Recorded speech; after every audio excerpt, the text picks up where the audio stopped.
Welcome to a new Bitcoin Books video. Today, we're diving into a book that, honestly, it might just completely flick how you think about money forever. It's called Check Your Financial Privilege, and it's by the human rights activist Alex Gladstein. And let me tell you, this is not just another book about Bitcoin's price. No, this is about freedom, it's about survival, and it's about a reality that, well, it's pretty much hidden from most of us living in the West. So, right from the get-go, the book just hits you with this question. It really makes you stop and think. Your entire understanding of money, what it is, what it's for, what if all of that is just shaped by the complete lottery of where you happen to be born? I mean, for a lot of us, our financial world feels stable, it's predictable, but what if that stability we just take for granted? What if that's actually the exception and not the rule for almost everyone else on this planet? Yeah, we've all heard this kind of thing before, right? You get these really powerful figures from the traditional world of finance, and they just dismiss Bitcoin with a wave of the hand. They'll call it a nuisance, a speculative bubble, or, the classic one, a tool for money laundering. But here's where the book gets really interesting. Gladstein argues that this viewpoint, it's not just a simple disagreement over economics, it's something much, much deeper. He says it's actually a kind of blindness. A blindness that comes from living with such a profound and usually totally invisible advantage that it makes it almost impossible to see what Bitcoin's real value is. And this is the core idea of the entire book, what he calls financial privilege. All right, so here's a quick roadmap for where we're headed. First, we're going to break down what this Western financial privilege really means.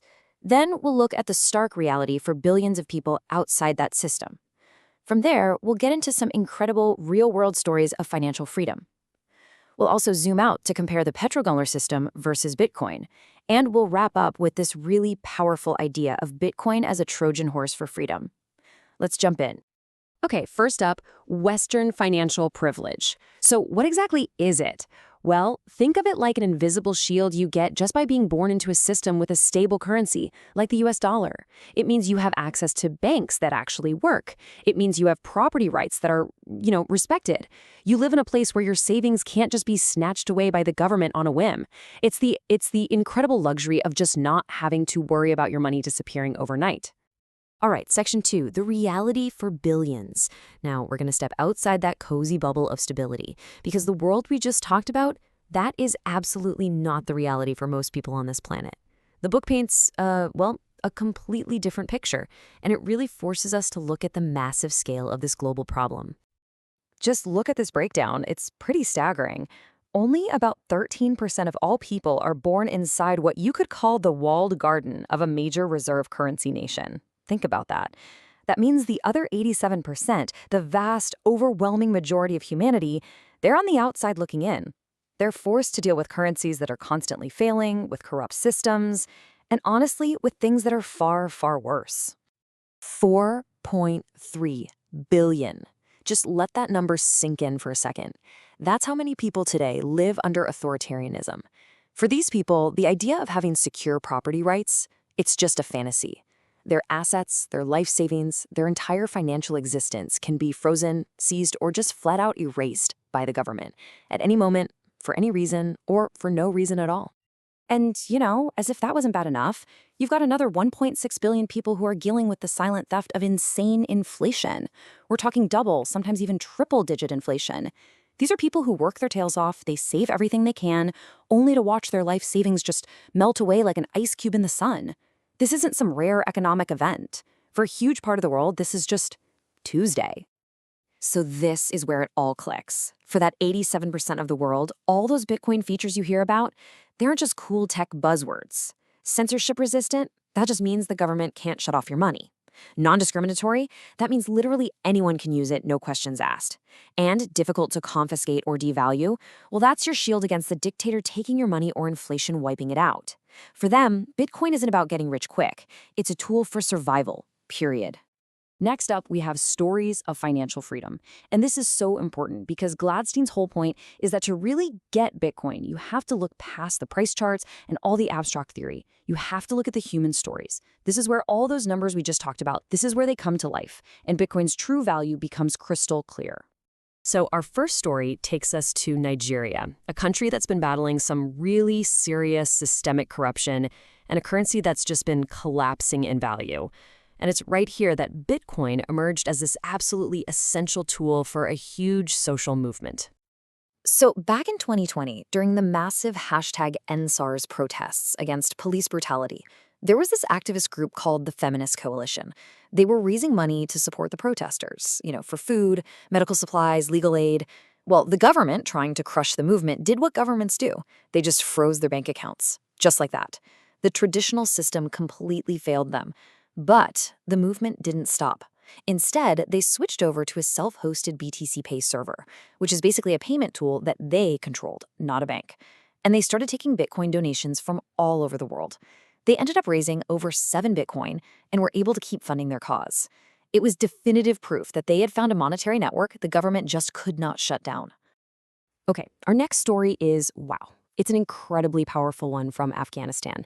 And it shows how Bitcoin can be a literal lifeline for refugees, especially for women trying to escape oppression. This is the story of a woman named Laleh Farzan. Now, she was getting paid for her work in Bitcoin, which was huge because it meant she could keep her earnings safe from male family members who might have tried to take it. Then, the Taliban took over, and she had to flee for her life. On this absolutely harrowing journey to Germany, everything she had, all her cash, all her belongings, it was either stolen or lost along the way. But she had memorized 12 simple words, her Bitcoin seed phrase. Think of it like the master key to a digital vault that exists everywhere and nowhere at once. So when she finally arrived in Germany with literally nothing but the clothes on her back, she used those 12 words and recovered her entire life savings, 2.5 Bitcoin. It's just a perfect illustration of how Bitcoin is a form of property that you can carry in your head. And this leads to another powerful metaphor from the book. It describes Bitcoin's use for Palestinians trying to get around financial blockades. In a place where financial access is so heavily restricted and controlled, where even basic things like PayPal often aren't available, Bitcoin becomes a checkpoint that is always open. It's a way for value to cross borders when people can't, a way to bypass political blockades. It's an economic lifeline in what is otherwise a totally strangled economy. And you see this same kind of thinking all over the world. It's not just in the Middle East. In parts of West and Central Africa, for example, activists are fighting against what they call monetary colonialism.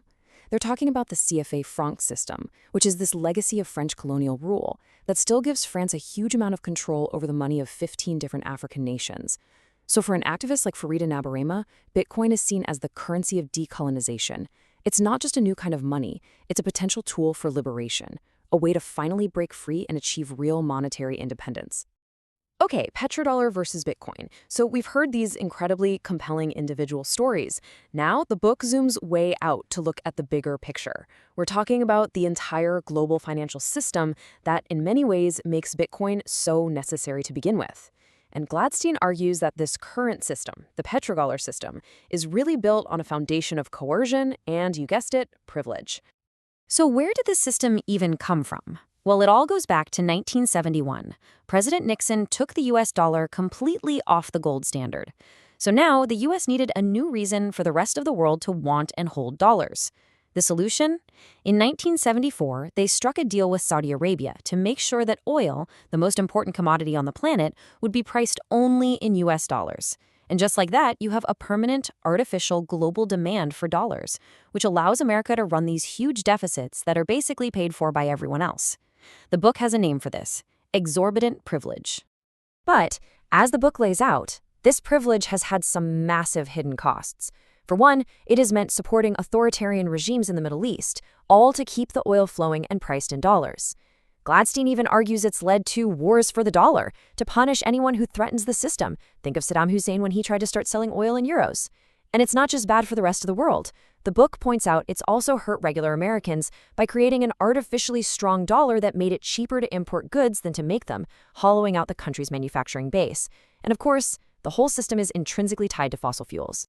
And when you put the two systems side by side, the difference is just night and day. On one hand, you have the petrodollar system. It's centralized, it's political, it's opaque. It literally depends on making alliances with dictatorships. On the other hand, you have a potential Bitcoin system. It's decentralized, it's apolitical, and it's totally transparent. It's a system based on, as they say, rules, not rulers. It relies on math, not backroom deals. And it creates an incentive to find the absolute cheapest energy, which more and more often means renewables. And that brings us to our final section, a Trojan horse. This is maybe the most compelling idea in the whole book. If Bitcoin is this powerful tool for freedom, how does it actually get adopted? How does it spread? Well, Gladstein's argument is that it doesn't happen because of idealism.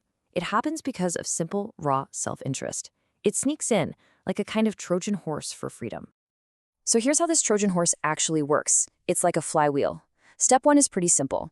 People are attracted to Bitcoin because of the potential for profit. The price goes up, right? Number go up, as the meme goes. So people buy it, hoping to make money. But, and here's the absolute magic of it, every single person who does that, no matter what their reason, even if it's pure greed, they are unintentionally making the network stronger. They're adding liquidity, they're making it more decentralized, more secure. So this process, which starts with self-interest, ends up forging this incredibly powerful and unstoppable tool for human rights. The pursuit of number go up accidentally leads to freedom go up. And that really is the final, crucial question the book leaves you with. It kind of forces you to reconsider everything you thought you knew. I mean, we get so obsessed with Bitcoin's price in dollars or euros. But maybe that's the wrong way to measure it entirely. Maybe we're all missing the real story. What if Bitcoin's true value isn't its price, but the freedom it can buy? What if its ultimate purpose isn't to make a few people rich, but to make billions of people free? For those who want to learn more, the link to get the book is available in the video description. If you found this content interesting, please subscribe to the channel and like it to help us reach as many people as possible. Thank you.